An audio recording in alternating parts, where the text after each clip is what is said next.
교수님, 예. 야권이 황교안 권한대행 체제 극심하게 반발하고 있어요. 그렇죠. 예. 그런데 이제 방금 배승희 변호사 말씀에 따르면 결국 박근혜 대통령이 임명한 황교안 체제이고, 예.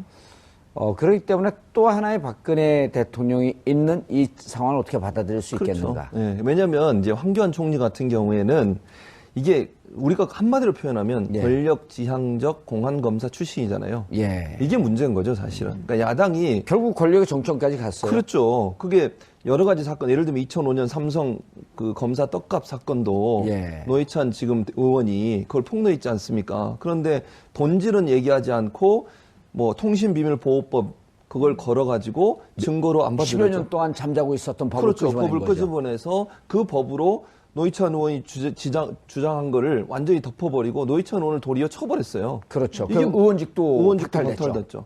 또 한 가지 법무부 장관으로 재직할 당시에 국정원 여론조작 대선 관련 예. 그 문제가 법무부 장관이 압력을 가했다는 여러 가지 정황 증거들이 있단 말이에요.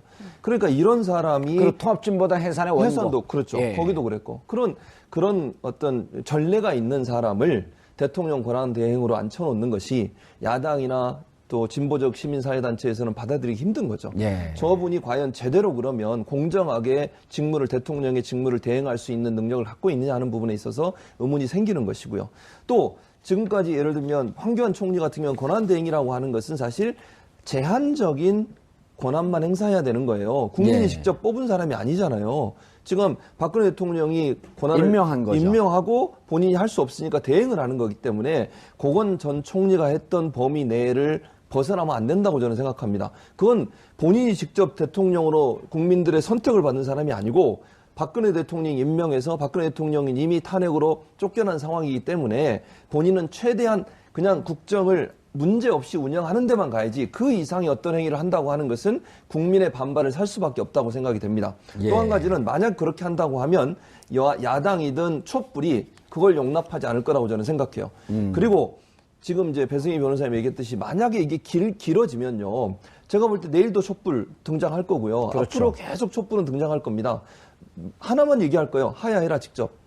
박근혜 대통령 물러나라 얘기할 거예요. 탄핵으로 끝나는 게 아니라 지금의 이런 사태를 만들었고 또 앞으로 박근혜 대통령이 계속 헌재의 어떤 판결까지 기다리면서 버티고 있을 때 국정의 혼란 상황의 모든 책임은 그러면 박근혜 대통령한테 있는 거라고 주장할 수밖에 없는 상황인 거죠.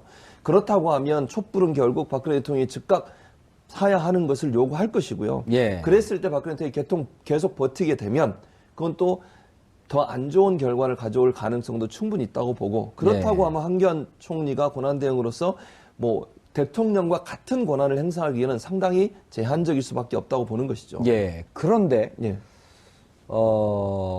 지난 5주 동안 촛불 집회가 진행되면서 단 한 명의 연행자도 없었고 없었죠. 단 한 건의 물리적 충돌도 없었는데 예. 방금 황교안 총리가 행자부 장관에게 전화해서 경찰 체제를 강화해라. 강화해라. 예. 그런 얘기를 했었죠. 왜 강화를 시키죠? 그러니까요. 갑자기 그 얘기를 한 것도 의문스러워요. 물론 예. 저걸 긍정적으로 보면 이제 사회가 혼란스럽지 않도록 해라. 이렇게 이해할 수도 있지만 그 5주 동안 연 인원 따지게 되면 500만이 넘게 나왔는데 그렇죠. 나왔었죠. 그래도 혼란이 없는데 왜 느닷없이 혼란이 있을까요? 그러니까요. 그게 이제 두 가지 점에서 볼 수 있는데 하나는 지금 말씀하신 것처럼 집회를 염두에 두고 한 말인지 예. 아니면 그냥 통상적으로 우리 사회에 탄핵 이후에 무슨 뭐 일반적인 생활에서의 어떤 범죄 행위를 좀 잘 단속해라 이런 의미인지는 모르겠어요. 근데 만약에 앵커가 말씀하신 것처럼 정 의원님 말씀하신 것처럼 집회에 대해서 얘기했다면 그건 정말 잘못된 시각이죠.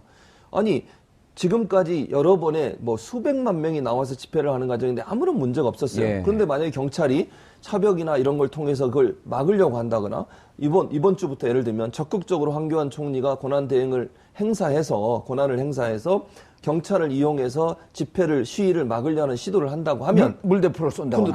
그러면은 황교안 총리는 제가 볼 때 오래 못 버틸 겁니다. 예. 촛불이 그걸 용납하지 않을 것이고요. 예. 국민이 요구하는 것은 지금 당장 박근혜가任命한 모든 장관이 물러나기를 원하는 거예요. 물론 그게 하루아침에 이루어졌을 때 국정 운영이 안 되니까 국회에서 만들어낸 총리들, 제안한 총리가 임명될 때까지 잠시 그 자리를 앉아있는 건 용납할 수 있겠지만 본인이 계속 박근혜 대통령 헌재까지 가는 것까지 버티는 것을 국민이 제가 볼 때는 용납하지 않는다고 봅니다. 예, 알겠습니다. 황교안 총리가 권력 지향형 그런 인물이다. 그렇다고 한다면 엄밀히 따지면 지금 그 촛불을 든 국민들의 민심과는 좀 거스를 수 있는 인물이거든요. 그러면 이런 거죠. 대통령이 탄핵됐어요. 그럼 대통령이 가장 신뢰하면서 임명한 사람도 결국은 같은 틀 안에 있으면서 탄핵이 돼야 되는데 그런 법적 구성 요건이 없기 때문에 스스로 물러나야 되는. 그리고 여야가 합의한 총리가 들어와서 이 정국을 수습하는 이게 더 합리적인 경로 아닌가요?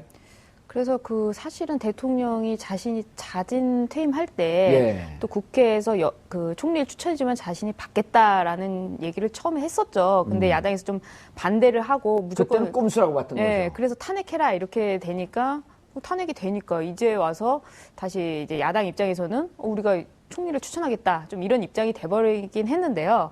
사실 황교안 총리도 박 대통령의 신임을 받아서 됐기 때문에 어떻게 보면 국민들 입장에서는 사실 이런 표현이 그렇지만 한통속이다. 라고 표현을 할 수가 있겠죠.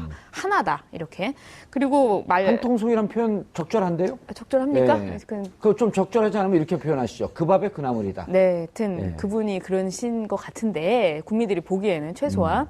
그래서 사실 자진 사퇴를 하는 것이 어떻게 보면 국민들의 그 법감정, 우리가 가장 거스르기 힘든 국민 법감정에 그렇죠. 맞지 않느냐라는 것인데 이 당사자가 이 직에 있으면 사실 이 직을 버린다는 게 어려운 일이에요, 굉장히.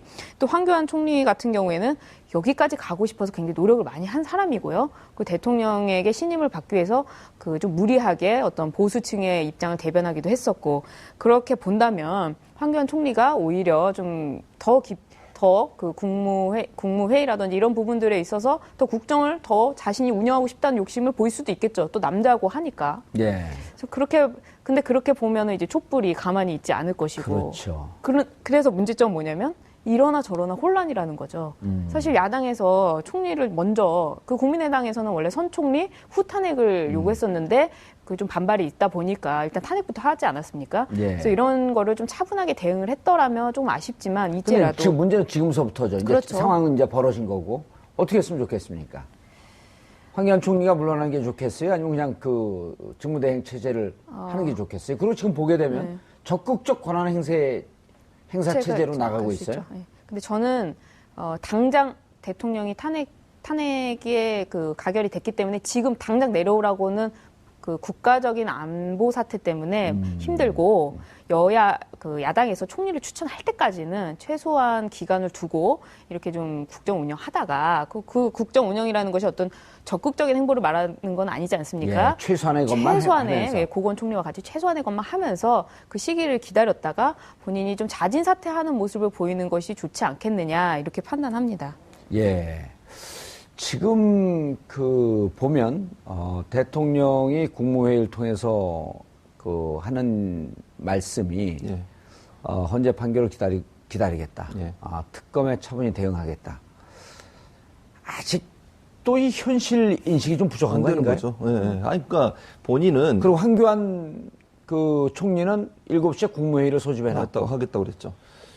한쪽에서는 아직 물러난 거에 대해서 현실 인식이 없고 또 황교안 총리는 이게 내가 무슨 권력을 잡은 거 아닌가라고 좀 착각하고 있는 것 같고 둘이 싸우지 않을까요?